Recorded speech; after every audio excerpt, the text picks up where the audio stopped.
Okay. Hello, everyone. We're going to go live now. I was going to give a couple more minutes for everybody to join. But yeah, we can probably go ahead now. All right. So first of all, thank you so much for being here today. My name is Raul. I'm the partner manager at Referral Candy. And with me today is Darren Limas, who's the Global Accounts Director at Clickly. Hey, Darren, how are you doing today? Good. Hi, everyone. Great. Good to be here, and thanks for attending. Absolutely. Where are you based, by the way, and what time is it for you? So our office is in Santa Monica. Of course, with everything going on, I'm at home in Hermosa Beach, but we are Los Angeles Pacific time. Nice. Very nice. Yeah. What about yourself? Yeah, I'm in Spain, so it's 7 p.m. over here. All right. We're across the globe both ways. Absolutely. Yeah, I love that. Yeah. Okay, so yeah, why don't you tell us a little bit more about Clickly and what you guys do over there? Yeah, definitely. For those of you that don't know, so Clickly is a 100% commission-based advertising platform. We use data-driven machine learning algorithms to drive sales for our brands. And how we do that is across 25 million premium sites.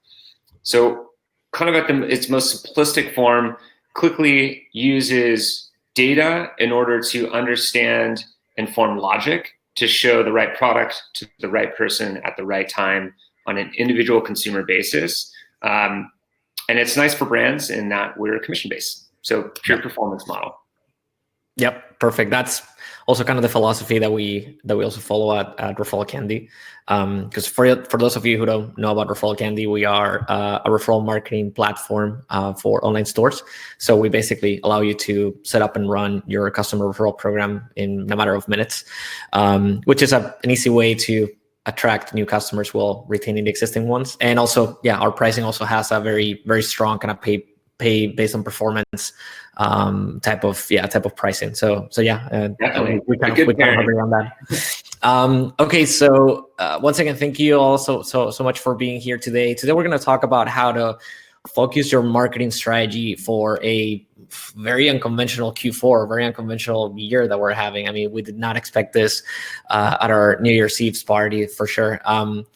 And so I guess, I mean, there has been a lot of changes lately, but I guess I'd like to start, Darren, by asking you, what are the shifts that you've seen as we kind of adjust to I guess now post-COVID kind of landscape? Yeah. I don't know if post in terms of, kind of like the pandemic itself, but at least I guess we're more used to it now. We're starting to live with it.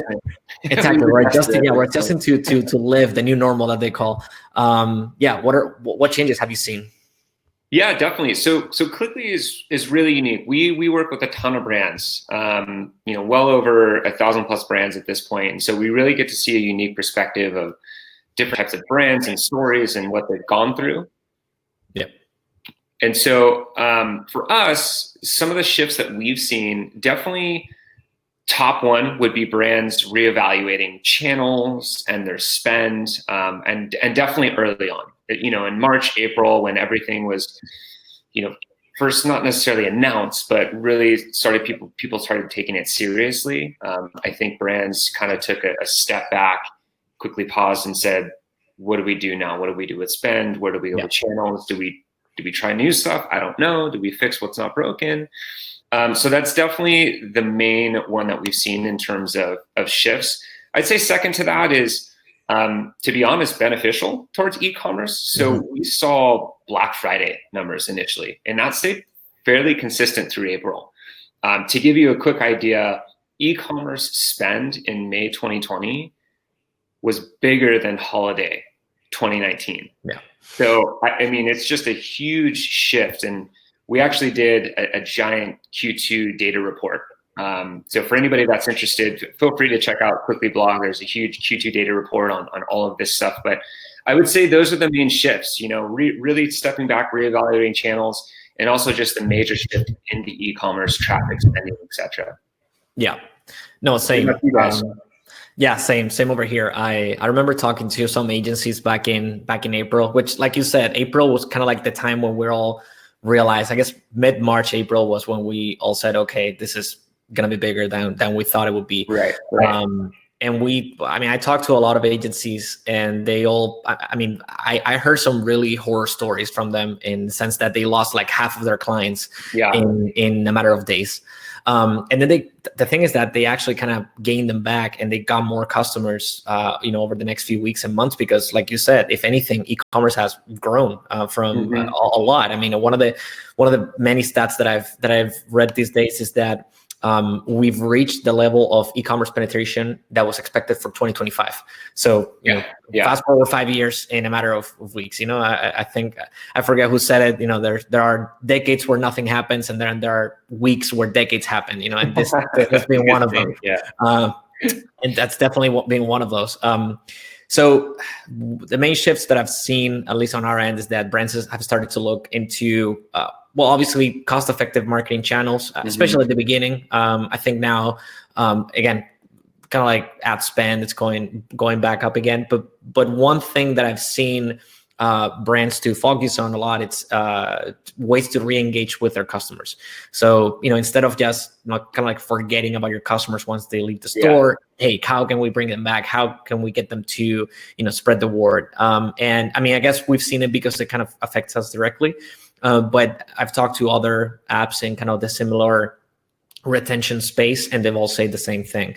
And what you were mentioning earlier about, May 2020 having bigger, numbers than the holiday from last year. I remember Shopify I think it was in April, where they were saying that they were registering Black Friday, Cyber Monday traffic every single day.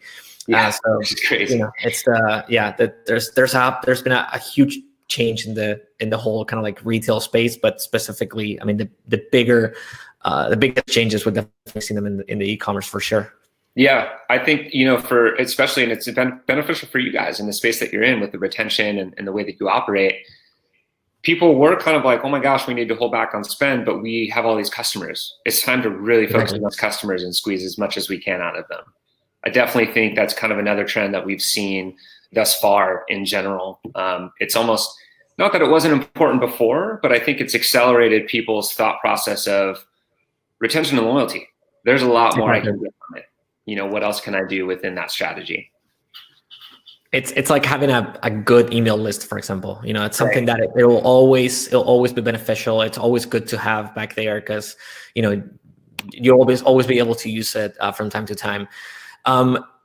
So now that we've seen kind of like the changes that we've seen, this is what we're about to do. It's I don't know, we probably don't want to go back in a couple months and watch this recording, but what are your predictions for Q4?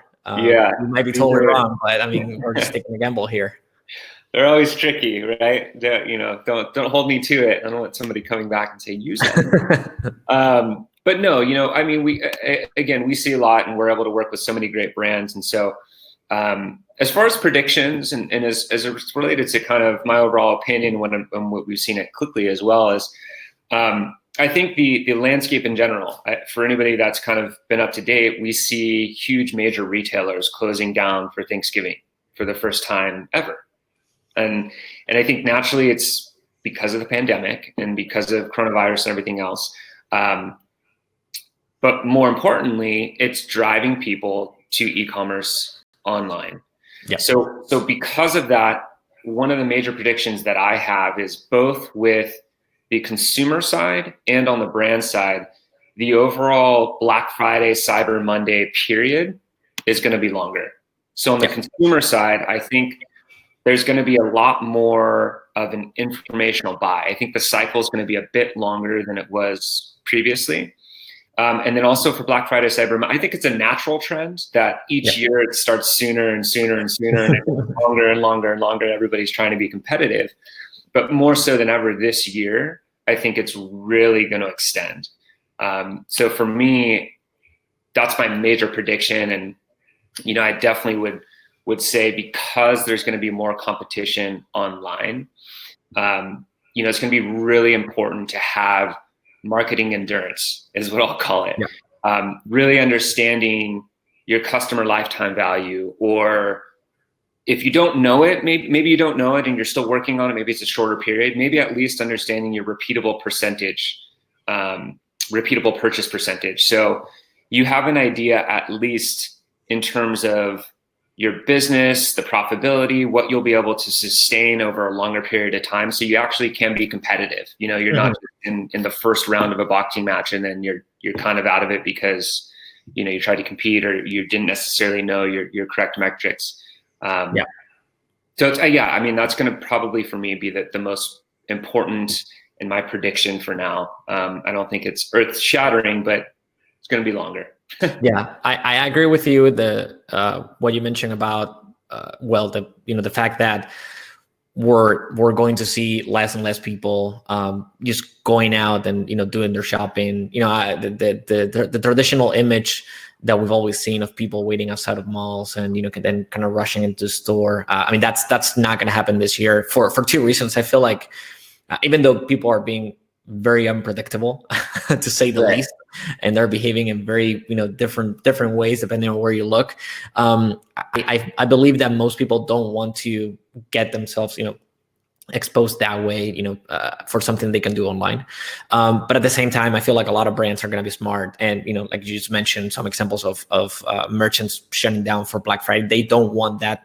They don't want to be, part of the news basically, and kind of like be the cause of infections or anything like that. So I don't think that's going to happen.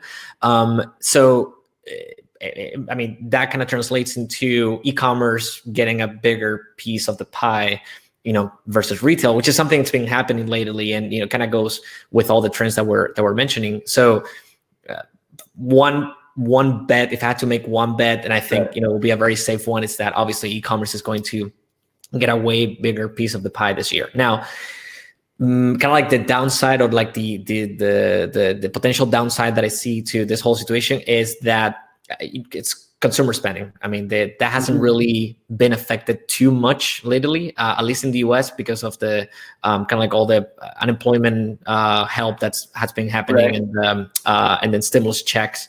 So unless those incentives keep happening throughout the end of the year, the only downside that I can see to this whole situation is that, sure, e-commerce is gonna get a bigger piece of the pie, but the pie might be smaller this year, which would expand. It will affect everybody's revenue. So that's the only downside. But it's I personally don't think that's going to be I don't think that's going to happen. That's going to be my kind of like my risky bet. I feel like it's not the time of the year for I guess any government to cut on any sort of financial aid for their for their citizens. So again, I mean, we don't know what might happen, but I feel like that might be the kind of like the biggest potential downside. So if I was a brand, I'll just focus on the channels that we know that works. Obviously, in my opinion, organic traffic and email are more important than ever. Kind of going back to the basics, and that's kind of the baseline of of your marketing strategy. I would say it's not the right time of the year to make like crazy experiments. It's good to try new channels because there's make bets that that might have that convexity and being able to pay out very well. But I think that it's probably the time of the year to focus on what it works. And also you're going to acquire a lot of customers that you're going to want to retain later, as you mentioned. So, think about a post-purchase strategy that you're going to have with these merchants after they leave. Yeah, no, it's interesting. You'd mentioned the stimulus checks and all of that. And one of the really interesting facts that we found within our Q2 data report is that even with the stimulus checks, there was a lot more traffic online, which is beauty for brands and e-commerce. That's what we want. But one interesting fact that we noticed was that average order value was down a little bit. And so I think there is much more of like a consideration in terms of that buy. Maybe people weren't as freely spending. They have the stimulus check and they have the help, and so they're looking for things to purchase, and maybe the things that they need to purchase, maybe it's they got a little extra cash in their pocket and they want to purchase something. But I think it might have been also the unknowing of how long it would be.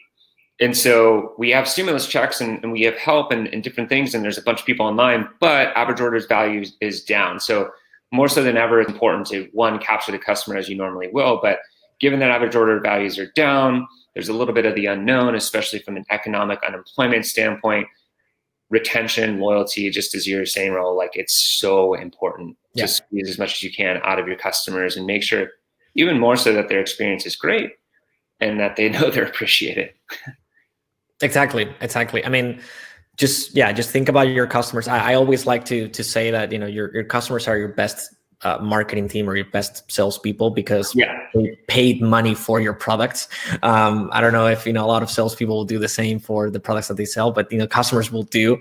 And so that's why they're qualified to sell for you. So it's if there's one main takeaway that I would like merchants to get out of this webinar is, don't neglect your existing customers. They are more valuable than you think, and not only for future purchases, which, in terms of profit, it will be a lot more profitable for you if they keep coming back rather than acquiring new ones, but they're also a good source to acquire new customers. What are the pain points that merchants have brought to you, over, I guess, at the beginning of the pandemic, and now as we adapt to the new normal? Yeah, I mean, it's a great question. There's several different pain points. Some of the main ones that we've seen is kind of related to what we've been discussing. Pausing marketing spend has been one, and or pulling back marketing spend, sticking to what they know, right? So for them, in an unknowing time, it's not necessarily the time to, awesome, let's go experiment on a bunch of different channels. On the flip side of that, if I could take a quick side street, on the flip side of that, some of our brands have said CPMs are down, CPCs are down. It's cheaper than ever. Like, let's experiment. Let's start advertising. Let's take advantage of it. Not everybody is in that category or has the ability to do that, but some have on the flip side. Majority of our brands have definitely pulled back a little bit and paused marketing spend just to kind of realign and adapt into the quote unquote new normal, if you will. We've also seen, again, currently, like, really evaluating all of their channels. So, this might not pertain to every single brand that we work with and or that's listening in, but, some of our brands have the kitchen sink as it relates to digital advertising. And so it kind of caused them to take that step back and say, do we need all of these channels? Where can we cut spend?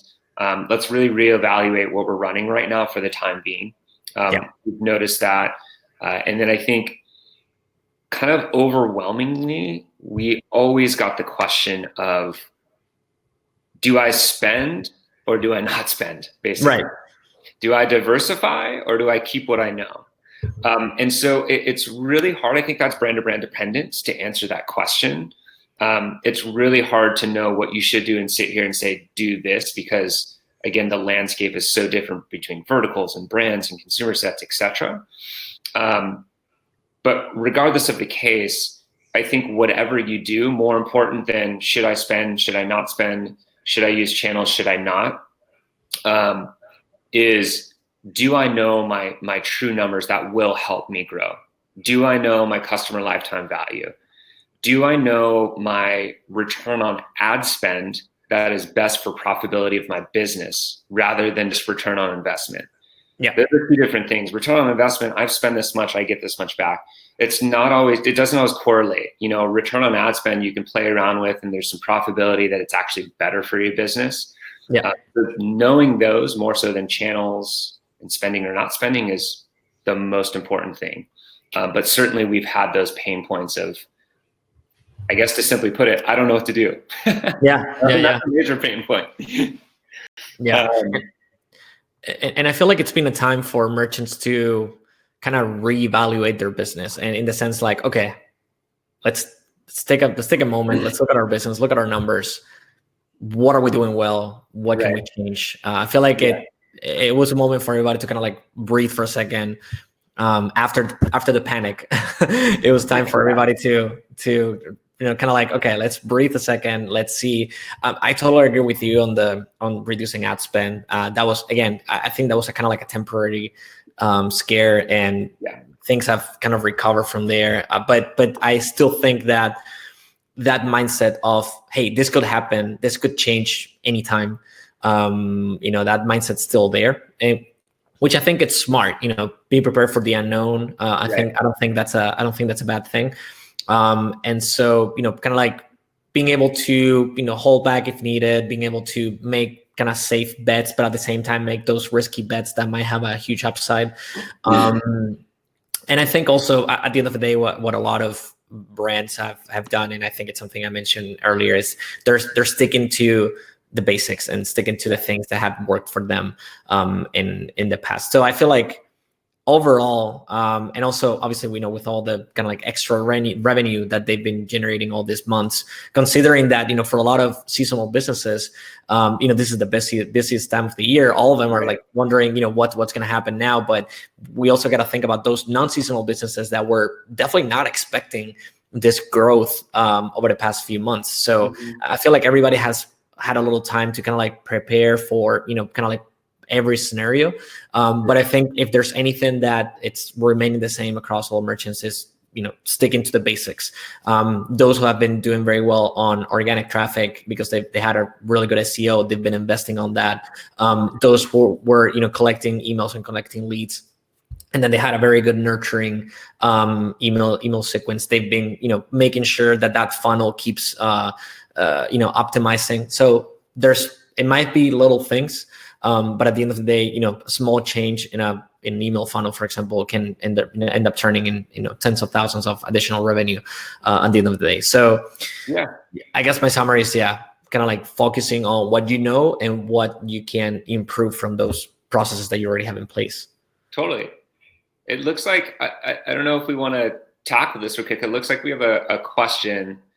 It's what can a smaller brands do to compete with the likes of Amazon this Q4? I guess it's kind of related to a pain, right?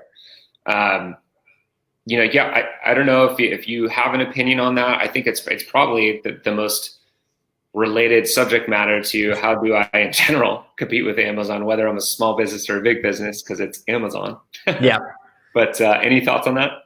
Yeah, it's a tough one. If I had the right answer, I'll probably, go ahead and start competing with Amazon. But there's one thing that small brands have that Amazon doesn't, which is voice. And it's a brand voice. It's a brand message. And we always try to, tell our merchants to, tell your story. You're not just a store. You are you're more than a product. You are a brand. And so one of my favorite ways of marketing that a brand can do, and obviously it's something that takes time, so it's not something you can implement now for Black Friday, Cyber Monday, unfortunately, but it's something that can pay off in the future. It's community marketing. So make sure that you as a brand are building a community around your brand. I've seen that with tons of examples, and a brand that's selling basketball shoes creates a community around basketball lovers, and where they're not necessarily selling the shoes directly to the community, but they're creating an environment for people to get together and talk about basketball. I've seen that with brands that sell clothing, which is a highly competitive market. But they have maybe like a particular segment that they're going after, which is maybe sustainable fashion. So they create communities around them, people that care about sustainability. In my opinion, that's probably one of the best ways to compete with Amazon, because that's something that Amazon doesn't have. Yeah, no, it's great advice. And I would even piggyback off of that. And I think sometimes it's overlooked. I actually was just speaking with one of our other partners, and she runs her own business, small business. And it was such great advice. She had mentioned the About Us page. It's so overlooked, so make sure that you have a great About Us page. Talk about your story. Let your consumers know that you're humans too, and you're not just a brand. And there's a face to the brand. And I think that's really important. Outside of that, if we really talked about Amazon, I think it's definitely set the standard of I need my products absolutely now in 1 or 2 days. it's hard to compete with. So if you can't compete with that, certainly maybe try to set yourself up. And if you can't set yourself up with crazy shipping in that manner, make sure that you're very upfront in saying, hey, this is going to take a week. Make sure that you're communicative in terms of, if you're a little behind. So customers know that as long as you give a good customer experience, both on the front end and the back end, you'll be in a good place. Yep, that's a really good advice. I mean, that's definitely something that you cannot compete with Amazon yet, because Shopify, for example, they with fulfillment centers. I mean, down the line, Shopify stores will be able to compete with Amazon with the 2-day delivery. We're not there yet, unfortunately, at least for not all stores. But yeah, I mean, it's basically go after the weaknesses of Amazon, which there are a few, not many, but there are a few, and just tackle those. And yeah, they have them. I mean, that kind of remind me too, the About Us page. I come from a sales background, and one of the things that I always like to do when reaching out to companies is never hide the size of your company. Like if you're a company with 10 employees and you're reaching out to companies that have kind of like that work in the same space, just say hey, we're a small business just like you, and it's a very easy way to connect with people because you know each other, you kind of like know the same issues that you're facing. So if you show a human face, show who's behind the brand, you're creating a human connection that Amazon clearly, obviously doesn't have. Right. So I guess this kind of like the next question that I wanted to ask you is pretty similar to what we just discussed. Is what are some things that merchants can do to address the concerns that are related to everything that's happening now, but especially now that we head into the busiest time of the year in e-commerce? Yeah, definitely. I mean, the concerns are it's pretty straightforward. The concern is, as I mentioned before, do I spend? Do I not spend? Do I diversify? Do I not diversify? And I think from what you mentioned earlier, Raul, is like a lot of brands are just like, let's just do what we know. Let's not try to fix what's not broken. And so that's totally fine. But I do think there is other options out there in terms of what you can do to address the concerns and what you can do to try to at least maybe diversify a little bit.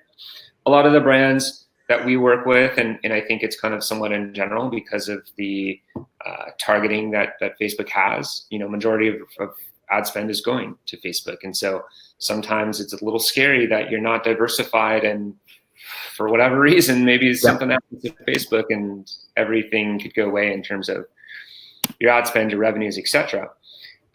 So what I'd say to that, some things merchants can do to address it is there's definitely performance marketing out there. Clickly is obviously a platform where I'm biased, of course, I work for Clickly. We don't require upfront spend. We are a performance marketing platform. But even if you didn't use Clickly, there's other performance marketing out there that you could take a look at, and it would allow you to diversify further and probably extend your reach. Have you have visibility to your consumers during a time where there's going to be more people than ever on the internet. And kind of piggybacking off of that, while you're looking for performance marketing channels, look into these channels. Do those channels allow you to lock in your returns? I've mentioned it a couple times. Customer lifetime value, your return on ad spend, what gives you the most profitability.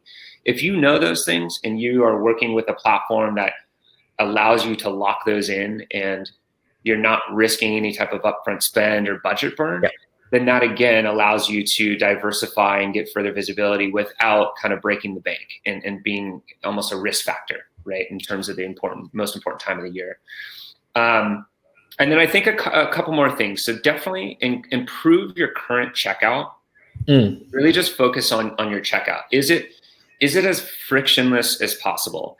And don't go crazy. Don't explode it, but definitely look at it in a sense of, can I get rid of this field? Do I really need this field? Like one little step that makes it a little easier and a little less frictional for the overall consumer. And then really, really focusing in on retention and loyalty. You've gotten that consumer, make sure they're appreciated. How do you continue to interact with them? So consider performance marketing. Look for channels that can lock in your return on ad spend. Make sure that you're doing little shifts in whatever you can to improve your checkout. And then finally, look at your shipping strategy. We've mentioned it earlier. You're not necessarily, I mean, maybe you can, that's amazing. If you can't compete with Amazon, if you can't get overnight or 2-day, make sure that you're very straightforward with what you can give and give options for those consumers. Some people, believe it or not, are willing to pay for 2-day overnight. And if you have that option and it's however expensive it is, maybe people pay for it. So give them options, play around with it.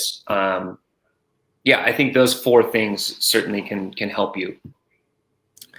Performance marketing, I totally agree. I mean, to me, that's just a no-brainer, in the sense that, you're paying, for what you're getting, no investments up front or anything like that. It's a channel that you can end up owning yourself, and it can really make a difference, in terms of profitability, which is a topic that has been coming up, during the call today. And then, what you mentioned about the checkout, that's extremely smart, and I totally agree. To the question, can I get rid of that field? Yes, you can get rid of that field. There's a lot of checkouts out there that I see that it's just like, you don't need that much information. Right. It's just not necessary. So, please take a look at your checkout. There's a lot of things that you can do there, and it's crazy because it's one of the moments. Probably, we'll have to bring an e-commerce optimization expert here to kind of like give us the numbers. But I feel like it might be the kind of like the biggest bottleneck for merchants. It's the moment that you have the customer ready to buy. Losing the customer there should not be, that should not be happening. So the question, can I get rid of that field? Yes, you can get rid of that field. So, but no, I really like that. I thought that was and it's somewhat easy to fix, and it can really make a difference. So I think it's a really good advice. In my opinion, kind of a summary of what we've been mentioning earlier, reevaluate your channels based on ROI. I think you touched earlier in the sense of, how profitable is this, not in the sense of, return on ad spend, revenue, but at the end of the day, how profitable is this channel in the long run? Do I want to keep using it? Try, if you can, if you are in an industry that allows it, try to turn one-time customers into repeating customers. If you can get them on a subscription, even better. I would also, another thing that I will throw out there for merchants is that figure out a way if you can turn your business into a subscription for those customers who want it. Right. I'm seeing really, really, really cool ideas for companies, and I think we have a question about the fashion industry. Something that I've been seeing lately is more and more subscription channels for clothing stores. So, and kind of like playing with that kind of surprise factor of like, we'll just send you clothes, on a monthly basis, and you tell us what you think. I mean, it's been going on for a while, but I keep seeing more and more merchants doing that these days. So if you can figure out a way to turn one-time purchases into multiple purchases and hopefully into subscriptions, that's gonna really make a difference in terms of ROI. And then don't forget about your customers once they leave your store. Make sure that you're attracting customers, of course, that you're delighting them, that they're happy with the whole purchase experience. Even if anything goes wrong, make sure that you have a customer support team that's proactively trying to solve the problems, and customers appreciate that. Engage with those customers after they leave, and start all over again. And another thing that I would like to mention, which is maybe, I don't know how easy will be something like this to implement for Q4, but kind of what we're doing right now, brand partnerships. There are lots of brands out there that are selling a product that can combine with yours. They're going after a similar target, and you're not competitors. So, try to partner with those companies, reach out to them, and hey, is there a way that I can tap into your audience and you can tap into ours? That's really, really great advice. I think honestly, co-marketing in general is probably one of the most powerful. I mean, specific to the question, like, what advice do you have for fashion industry? All of those things that you just said and more. I mean, especially if you're fashion industry or apparel, something that's worn and visual. You mentioned it earlier, kind of creating a sense of community. I know for me personally, when I'm shopping for something online that's a fashion item, whether it be clothes or sunglasses or whatever it may be, I want to see that on people. Yep. Right. So whether that's you have your Instagram feed on your website or have some sort of customer interaction, I want to be able to see it on different body sizes, different skin colors, different, I want to, and then also, I mean, every brand is different, but I personally love most of the time if an apparel website has a model, they don't say the weight and the height. It's really nice for me personally if I know the weight and the height, at least of the model, not to take away, this is what a model should be. It's just the person that's in the picture. I know how much they weigh and how hot, how high they are. Like, I don't know if I go and look at a shirt, I don't know my chest size or like my bicep size. Some people do. I don't know that. So, again, it kind of goes back to your customer. How can I make it the most frictionless? How can I make it the easiest? If I can quickly identify, awesome, that guy's 5'11", 165 pounds, like, okay, that kind of looks like it that way. Okay, this is probably my size, it makes it much easier. Same with like sunnies, I can't just look at a pair of sunglasses. I need to see it on someone, So I definitely would include that is, making a community, making sure that it's about as apparent as it can be in terms of how this looks on several different types of people so that they can make a pretty quick informative decision. Well, that we will get into the user-generated content aspect of it, because I mean, that's also something I totally agree with you. Being able to see the product in real life, that gives you a huge advantage, because that's also why I think it's really smart when brands encourage that user-generated content and they feature on the product pages. Yeah. Because like, look, we have the professional pictures here, but here's also how it looks like in real life, with not professional lighting and not professional cameras. Right. I as a consumer, I prefer probably a picture taken with an iPhone rather than, a professional picture that I can rotate. Yeah. Feels more so Exactly. It's real. I mean, you can get a sense of how it's going to look like in real life. So yeah, no, I totally agree with that. And that's another thing that you can compete with Amazon's. Make it a little bit more, closer to you, closer to the end customer. Okay, so we have a few more minutes. We have another question, and I have another question for you too before we go and before we kind of talk about Clickly and Referral Candy. Maybe let's leave this question and actually, guys, if you ask more questions, please put them in the chat box and we'll see them at the end of the webinar. But I have more questions for you, Darren. So let's kind of wrap up with what's the advice that you would give. I know it's kind of a summary of everything that we discussed today, but if you have to give like 1, 2, 3 pieces of advice for merchants, what would it be? I think for me, first and foremost, and we actually haven't necessarily touched on it, maybe because it's almost implied at this point, but really making sure that you do have a strong mobile presence and your user experience within mobile is frictionless as well, a clean checkout. Me personally, if there's Apple Pay or Google Pay, Amazon Pay, certain things that again make it less frictionless, I don't have to enter my shipping and billing and all these things. I think that will certainly help. And if not, even if you're forgetting about the checkout, your mobile experience, it's most of the time, it's like the first place people go. Everybody has a smartphone in their hands. You want to make sure that I can, actively search, research, understand, educate myself on the product, see how it looks, so that if I either do it on my mobile and or go to my desktop or wherever, I already have that information at hand. So that would be my first one, really looking into that, making sure that it's solid. Certainly invest into, if you haven't already, invest into a loyalty and rewards program. 100%. Anything as it relates to retention is so important. Creating, I think every brand in the e-commerce space, every direct-to-consumer brand, the ultimate goal is creating a brand evangelist, right? You want somebody to go out there and be like, this is the most killer brand I've come across. Like, you guys have to get their product.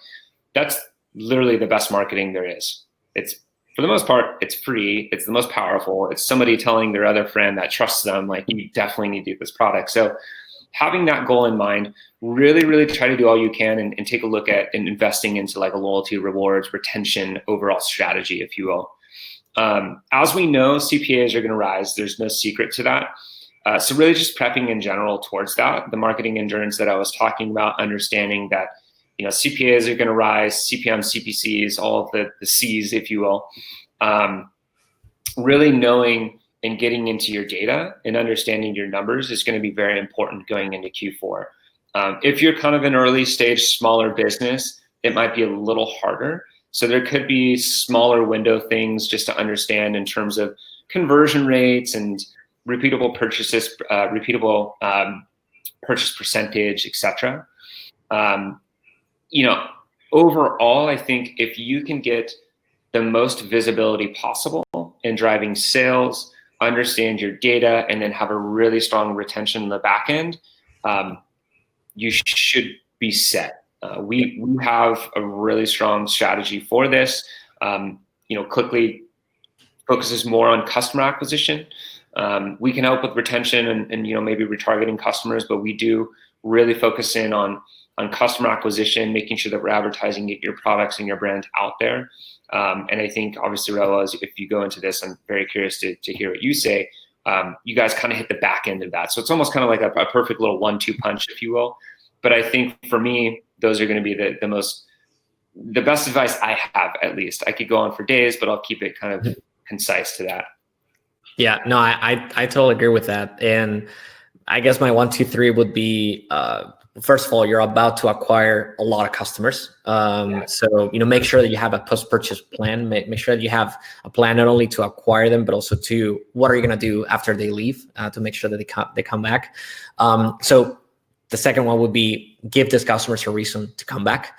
Again, it doesn't have to be, to go after them with discounts until they buy again, but it could be a kind of a nurturing campaign where you provide them with content, you get them to know your brand better and what your brand's about, basically your voice.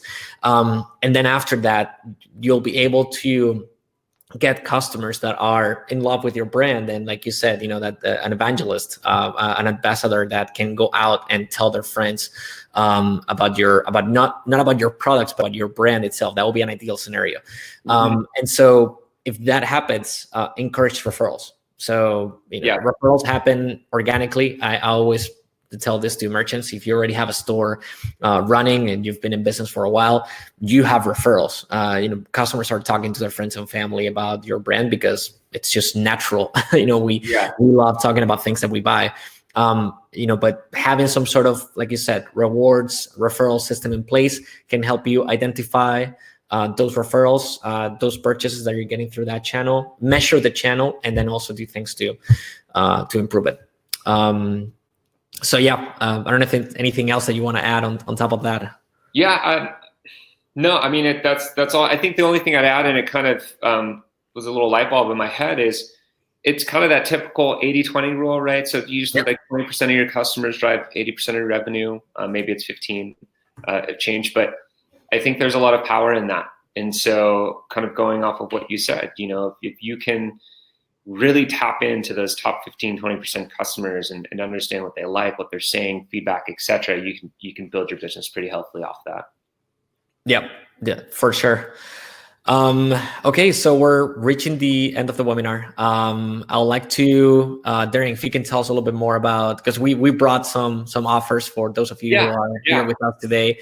If you want to try out Clickly, if you want to try out Referral Candy, there are some good opportunities here. So Darren, maybe you want to tell us a little bit more about, again, what you guys do and kind of what you guys are bringing to our listeners.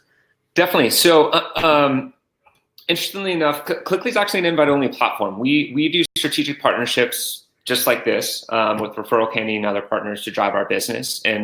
And so what we wanted to do, not only for this webinar and the listeners, but also for any of Referral Candy's clients, is essentially open up our platform.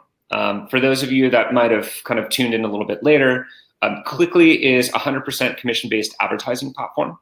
we use data-driven machine learning technology to drive sales for our brands. How we do that is across 25 million premium sites within the open web. Think top sites like Vogue, Cosmo, ESPN, Men's Health, Food Network, etc. And we have some pretty cool technology that allows consumers to interact with our ads. Essentially, our ads are shoppable. So it's kind of like a little cool cherry on top, if you will. But what we're doing for today in the webinar is, as a preferred referral candy user and or listener into this webinar, you'll get access to our invite-only platform. It's kind of the quote unquote skip the line, if you will. We do have a request access and a process that you have to go through. Free campaign ad boosts, which are amazing. Usually we use these and our brands have to pay for them. Essentially, they're guaranteeing impressions and product views. So we'll be doing free campaign ad boosts for anybody that's signing up. And then, of course, premium tier account management. So we typically keep these for our tier 1 clients. Essentially, it's account manager and a growth consultant, if you will, in terms of how we can better the account, how we can optimize in terms of growth, return on ad spends, things of that nature. That is something that anybody that is coming on, regardless of size, will be assigning an account manager to their account. Sounds great. Sounds really good to me. And again, I think it's a really good time to get started with something like this. We have a couple, I guess, a month and a half until this whole craziness starts. Month and a half. And, for us, we actually, the interesting part is we don't require upfront spend. So for a brand, there's not much risk in terms of getting started. At least no upfront spend, no monthly contractuals. We really just want to make sure that we're strictly performance-based working with brands. This is one of the experiments that I mentioned earlier that was worth trying because it has a huge upside. Yeah. It doesn't require any upfront spend. We will give our email addresses at the end of the webinar so you guys can see how you can redeem these rewards. Just very briefly about Referral Candy. So for those of you who don't know about Referral Candy, we basically allow you to set up and run your referral program on your online store. So the way it works is very simple.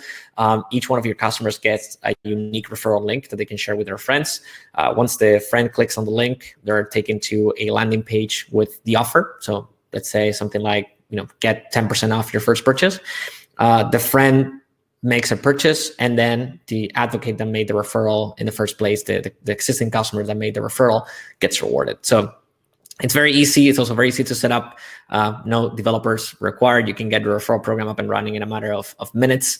You can fully customize it, everything if you want, and integrate with all major e-commerce platforms. And even if you have your own custom solution built, really good for you, you can still integrate with Referral Candy. And what we're offering is an extended 60-day free trial. It's typically 30 days.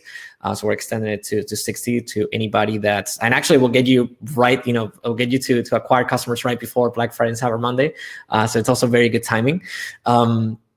So I guess this is the time for questions. We have one question that we didn't answer in the chat, but we have a couple more minutes if anybody else wants to ask another one. So Darren, how late is it too late to test new channels with the shift in e-commerce timeline that we're facing? Yeah, good question. I think it's dependent. My immediate answer is it's never too late. You should always be testing if you have the ability to do so. Obviously, with something like Black Friday, Cyber Monday, or seasonality coming into play, especially during a pandemic with a lot of unknowns, it might not necessarily be the best time to test a new channel unless there's very low risk involved. So I think strategically, if you're going to test a new channel, a lot of low risk should be involved. It shouldn't be something that is a lot of upfront spend and kind of a question on whether we're going to get conversions or not. But if we were to just talk about a general sense, I don't think it's ever too late. I think not only should you be constantly testing new channels and give it a fair shot, not test something for a week and shoot, that didn't work, let's move on.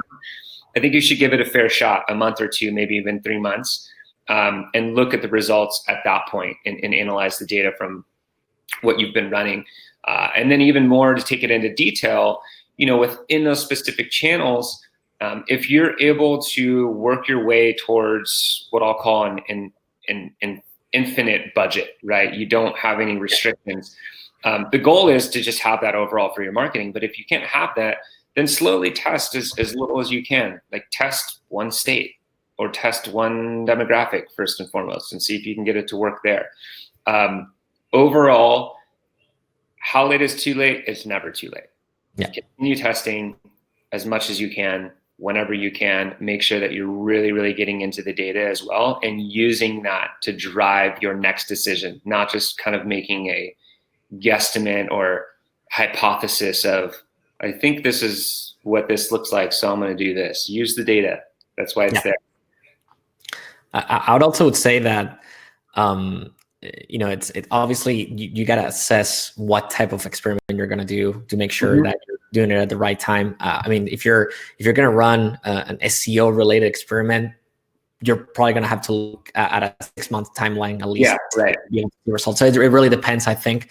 But I totally agree with you that you got to give time to experiments, and you shouldn't expect results right away. And the other recommendation that I would give is, maybe if you're going to try something new, maybe don't go alone. Maybe go with somebody that has tried it before and that knows how to implement it well.